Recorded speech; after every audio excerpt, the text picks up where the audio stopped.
afternoon, everyone, and welcome to Stock Market Today. It is Ali Quorum and Ken Shreve here with a look at the market action in today's session.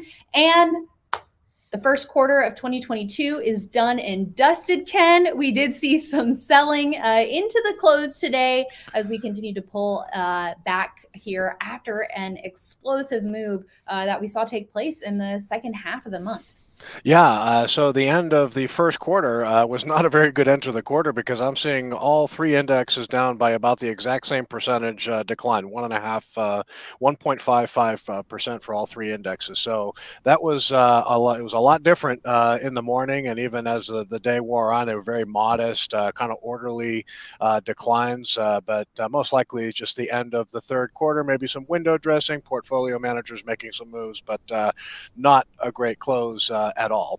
All that said, we did find three stocks that kind of bucked the trend, did well. Take a look at Vertex Pharmaceuticals, VRTX, Expedia, online travel firms outperforming today, and finally, Tractor Supply ran out of some gas, but it did close higher. Yeah. All right. Well, always something to talk about. But let's first take a look at the technical aspects and put those percentages into perspective, Ken. As you mentioned, with the three major indexes down about 1.6 percentage points each. So decline here a little bit after coming up close to the 200-day line for the NASDAQ a little bit earlier in the week. But if there are stocks that are, moving in tandem with the NASDAQ here, there are some much needed handles likely being formed on bases at this point then. That's entirely possible that you could see that right now. I mean, listen, it's been such a strong move on recent videos. You, Justin, Ed, talking about what a strong move it's been off the lows for the Nasdaq. So, pulling back is not surprising. Now we want to see how the index acts around its maybe its short-term 10-day moving average. Doesn't have too long a way to get to there. So, two down days is not enough to head for the exits, but I think tomorrow, Friday, will be very significant just to see how Wall Street responds to a pretty violent down session today.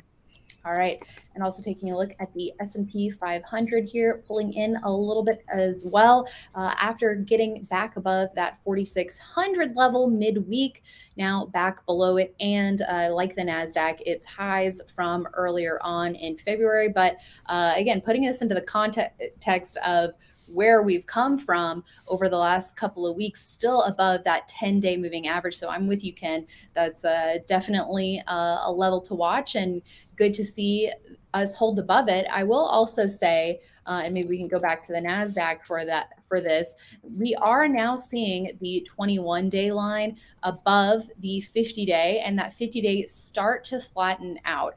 And we are maintaining a pretty big distance between the action and that 21-day line. So it seems like here in just a little bit, we may be on power trend watch. Yes, indeed. It's really just a matter of, like I said, I think tomorrow is going to be very important. See how the market responds to not a good day today. I will say that volume looks like, unless it picked up very heavy, which is probably it did, but right now we're showing lower volume on the Nasdaq. That could change because again, it's the end of the quarter, and a lot of volume tends to come in late in the market. So could end up getting our first distribution day for both the S&P 500 and the Nasdaq since the follow-through days earlier this month, but a 2-day decline so far. And I got to tell you though, I mean, things seem to be changing a little bit. We've just been talking about just not finding anything at all in our growth screens to buy, and you're seeing tobacco stocks outperforming today. You're seeing the utilities just keep shooting to new highs. The REITs doing well, so it's kind of a defensive feel to the market right now for sure. Mm-hmm. And let's also check out the Dow and the Russell before we move on. So the Dow coming below its 200-day line, got above it the prior two sessions, also below 35,000, that round number there. And the IWET IWM ETF rather tracks the Russell 2000. So coming in a little bit as well after a pretty explosive move on Tuesday at this point. So yeah, we will be keeping tabs on that still above the 21 day. But I was going to say no, go The ahead, Russell jump in. 2000, the Russell 2000 yesterday on Wednesday was the worst performing Yes. index. Today, when the indexes, all the major indexes sold off, the Russell 2000 actually held up the best. I don't know what that means, but just interesting to note. Yes, it is. And let's also take a look at Vertex Pharmaceuticals, leaderboard name, up about 1.7% today in some above average volume. And it looks like the highest volume since the breakout, highest upside volume in quite a while here, Ken. And it seems like for those who bought this stock as it was rebounding off of the 50-day line are definitely continuing to be rewarded here. This is a stock that has been on our radar since late last year with a strong prior run up, really getting out of a long downtrend. And then that first pullback to the 50-day line was definitely a level that we were eyeing very closely.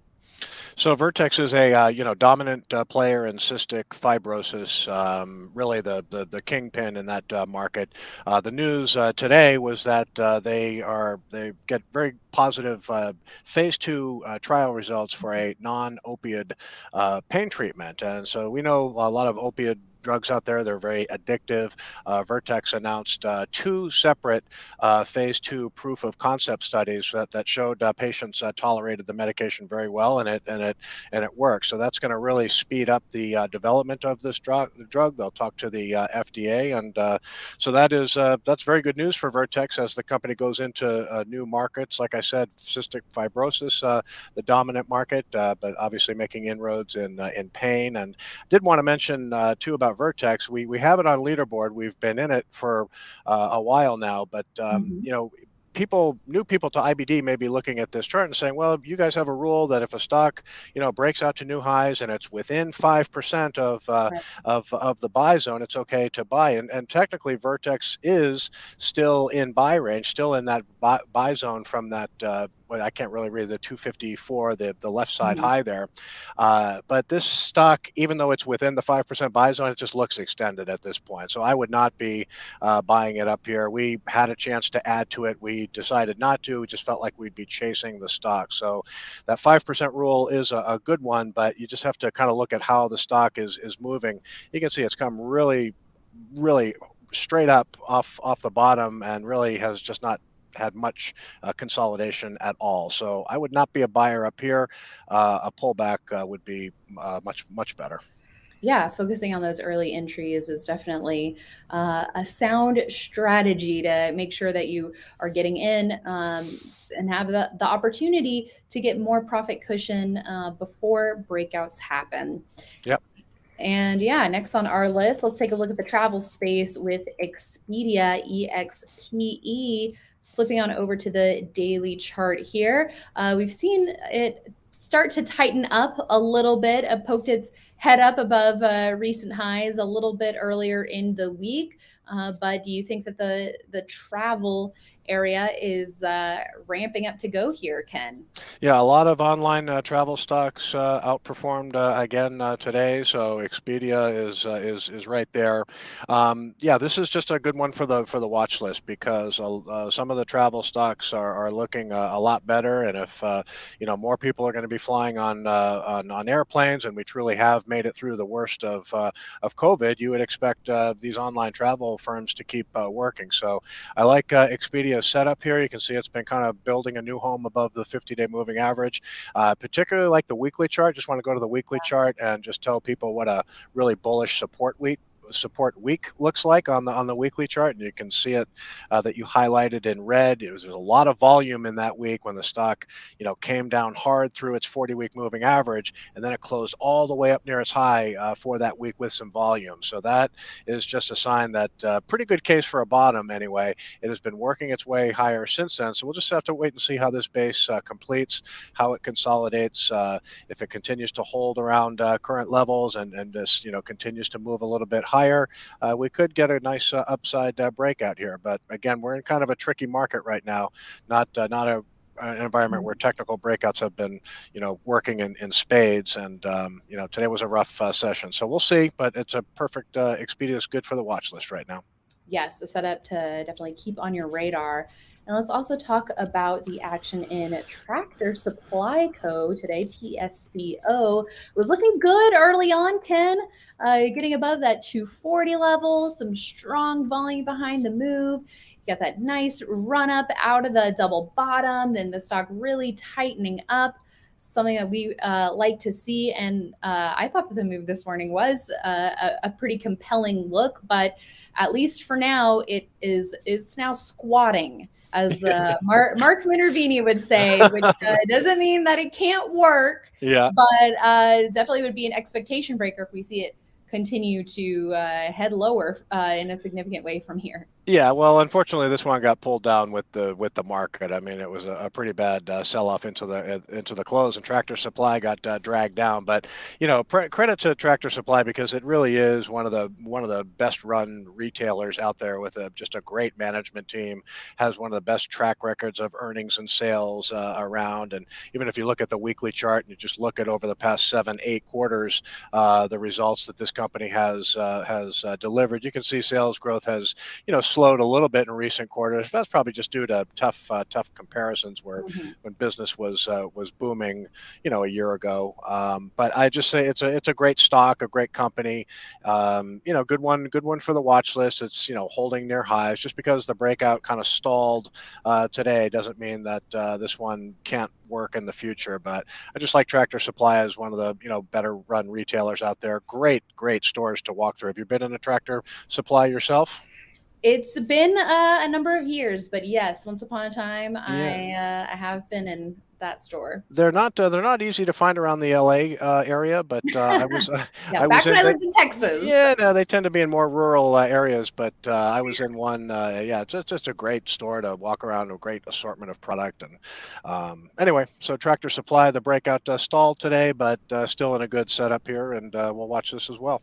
Yeah, something interesting to me about the weekly chart is I highlighted that relative strength line. It seems like a number of stocks that we look at either had a strong 2020 or strong 2021, and maybe have struggled in 2022, but Tractor Supply has consistently had that relative strength line move in that upward slant for the past 2 or so years, which I think is pretty impressive, all things considered. Yeah, final thing too, as well to note about Tractor Supply is you can see on the weekly chart, it has been trending nicely higher for quite some time, and we always pay attention to how many bases a stock forms during its uptrend. So its current double bottom consolidation here, holding near highs, is probably a third stage pattern, which isn't the end of the world. We just consider that kind of later stage. I mean, ideally with a growth stock, you like to get it in the early stages of a run.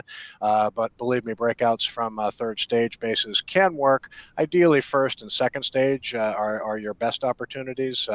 But I just think this has been such a long time leader in the retail sector. I still think it has a chance to outperform.